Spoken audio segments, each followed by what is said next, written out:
I mean, something like the Beyonce outfit. So, if for people who don't know, Natalia has dressed Beyonce several times, but most recently, well, that you've publicly made available that people can see, because there's always something behind the scenes Of that we course. don't know Yeah. is going on. Is Beyonce's Cowboy Carter, the basically the visual art that went with that album is Beyonce on sort of a billboard, and it's very pinup, and she's sort of in this red bikini, which was made by you.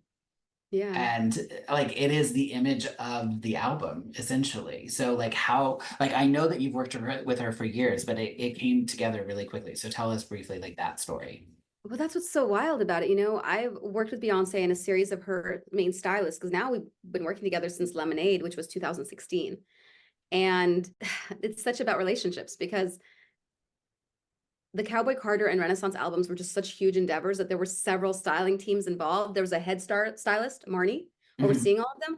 But in that situation, that was actually Chloe and Chanel, a different set of stylists who I'd worked with on Rosalia for a couple projects, which was like that La Fama dress, that silver sparkly dress that had got like a lot of international press. And they are the ones who reached out to me about it because they were working with a director named Nadia Lee Cohen on this like kind of very artistic 70s vibey image for the billboard. And they're the ones who reached out to me. And when they originally reached out to me, they're like, we kind of want this like cat suit. Here's this image. Can you do this for us? And I was like, well, I'm like, this kind of looks like sparkly fabric, and you're probably better off just like getting a tailor to make you a cat suit because like mine is not gonna, it's not gonna look like that. I'm like, the crotch is gonna drop from the heavy metal. And Yeah. so in essence, I was like trying to like not sell myself.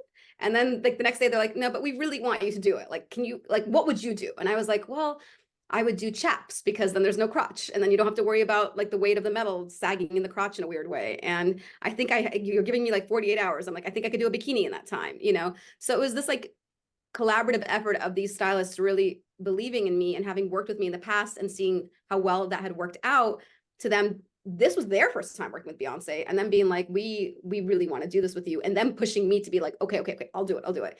And now looking back on it, I'm like, oh my God, I'm so glad that they like pushed me, because imagine if I had given that project to one of my tailors or friends who was like more of a regular fashion line, I would have been so jealous. I know. You'd be like, wait, I could have done that.